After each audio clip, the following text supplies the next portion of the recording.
Now we are discussing about the qualitative classification. What is meant by qualitative classification? We may first divide the population into the male or female on the basis of the sex attribute. Each of this class may be further subdivided into literate or illiterate on the basis of attribute literacy. Further classification may be on the basis of same attribute like employed or unemployed. In this qualitative classification, what we have to do, we have to describe the characteristics on the basis of their attributes. And this, there are two types of qualitative classification: simple classification and manifold classification. Simply, we can divide them in manifold. For example, in the male, we have to divide literate or illiterate. Then we have to divide employed or unemployed. Then we have to divide them in the private sector and the government sector or the tertiary sector. Likewise, that that is called manifold. Next, we are discussing about the quantitative classification. Quantitative classification refers to the classification of the data according to some characteristics that can be measured, such as height, weight, income, sales, profit, production, etc. For example, a student of college may be classified according to their weight as follows. For example, 40 to 50 kg students, how many students are there in the college? 60 students are there. The students, those who have the weight of 50 to 60, number of students are 50. So likewise that total 170 weight is there. This is called quantitative classification. We can count the quantity of the things. Next is alphabetic classification.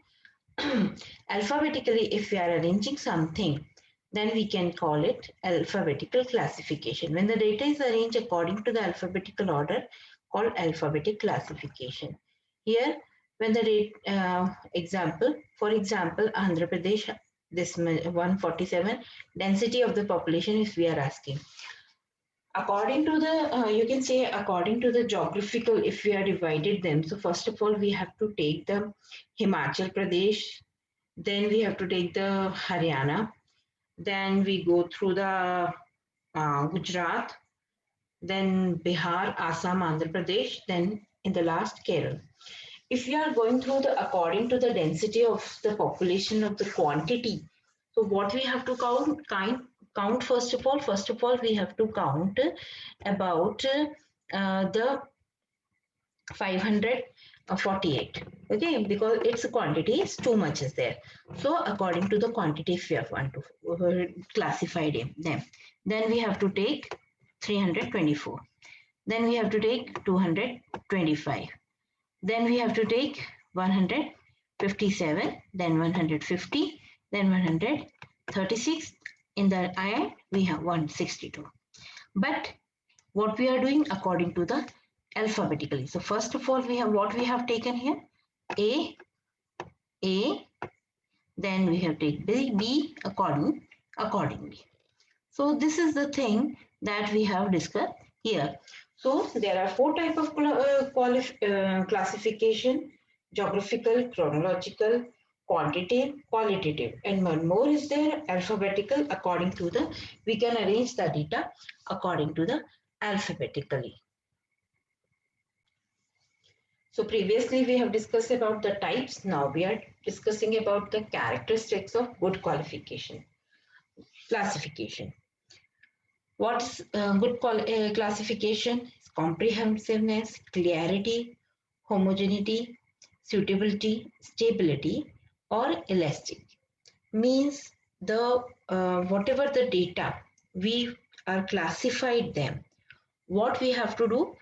It should be comprehensive. It should be easy to understand, and whatever the investigator, if any investigator want to conduct an inquiry into the economic condition of the worker, or then they will be used, they can classify it according to them and easily they will understand.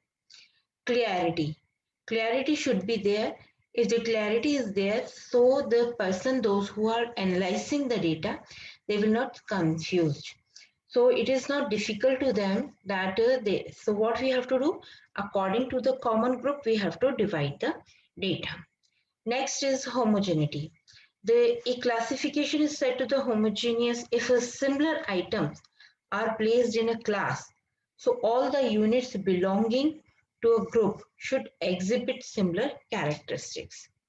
Then suitability. Suitability means easily we can easily understand, or the person those who want to use that data, they can be easily understand that, or they will be able to take them.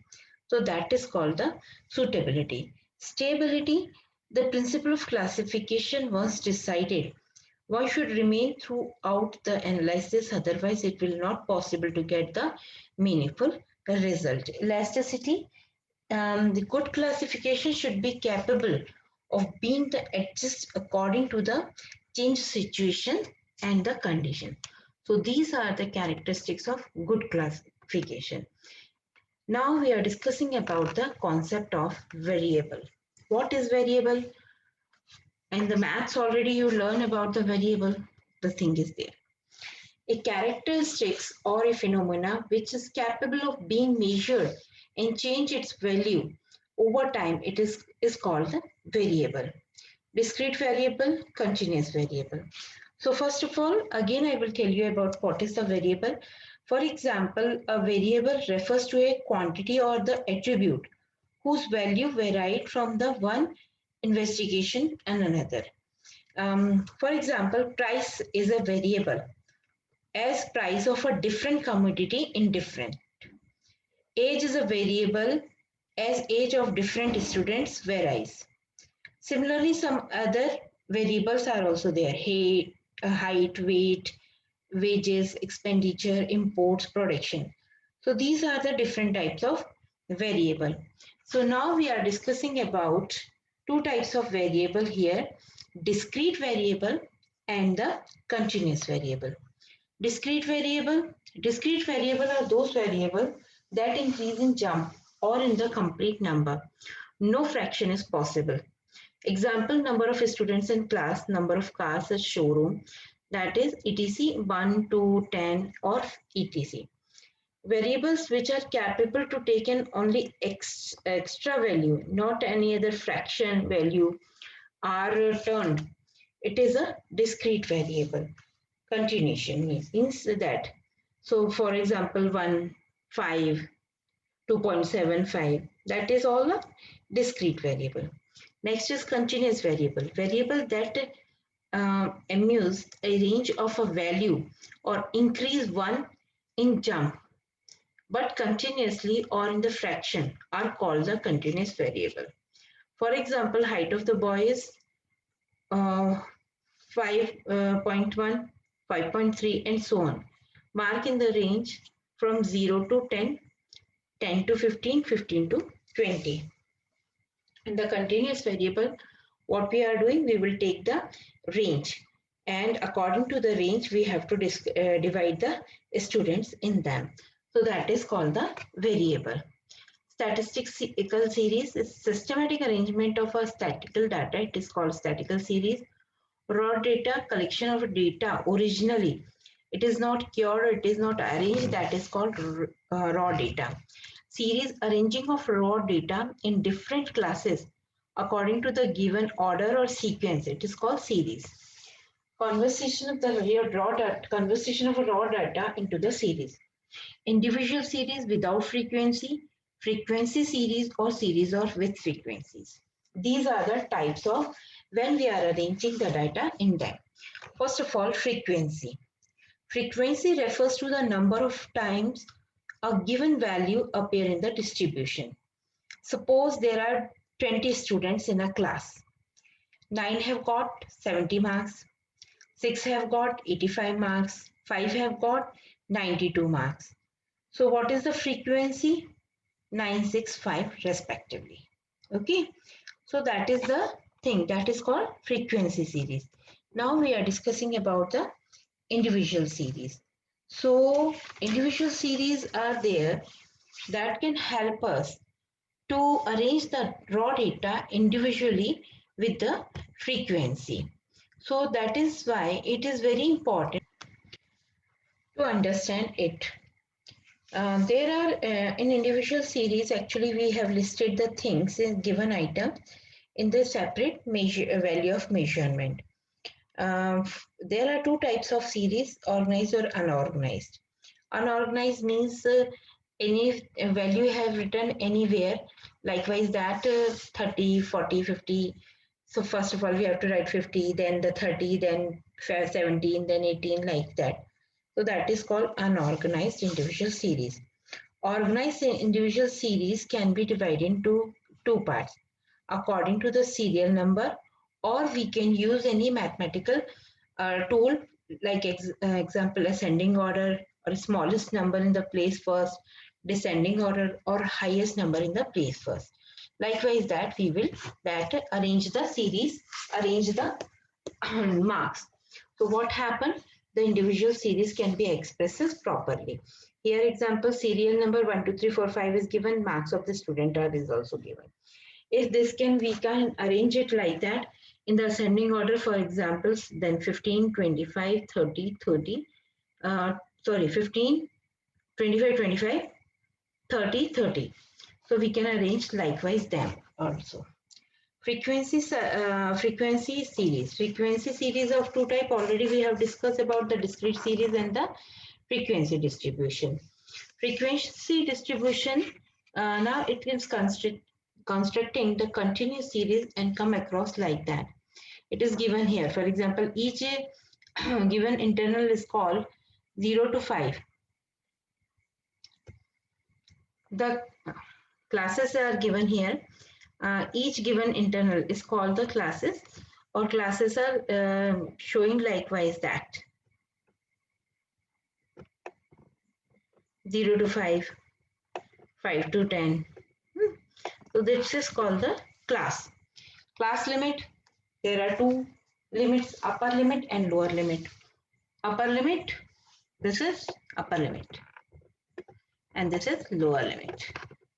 Class interval, difference between the upper limit and lower limit, means 10 minus 5. That is called the class interval. Range, difference between the upper limit and lower limit, that is called the range. Midpoint, how can we find out the midpoint? First of all, we have to minus upper limit from the lower limit and divide it by 2. We will got the midpoint. Frequency, number of items observed falling within a particular class, that is called frequency. So in the next slide, we will see that thing.